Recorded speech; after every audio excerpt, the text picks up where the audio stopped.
ഒന്നാം മനുഷ്യനായ ആദാം ജീവനുള്ള ദേഹിയായി തീർന്നു എന്ന് എഴുതിയിരിക്കുന്നുവല്ലോ. ഒടുക്കത്തെ ആദാം ജീവിക്കുന്ന ആത്മാവായി.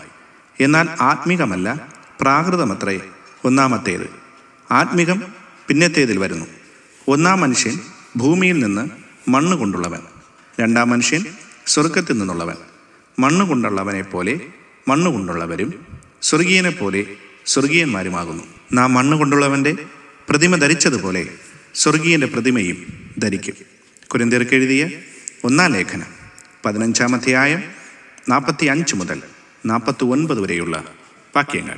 ലോകത്തിൻ സഹായം അന്യമായപ്പോൾ ഏലിയാവിൻ ദൈവത്തിൻ കരുതൽ കണ്ടു.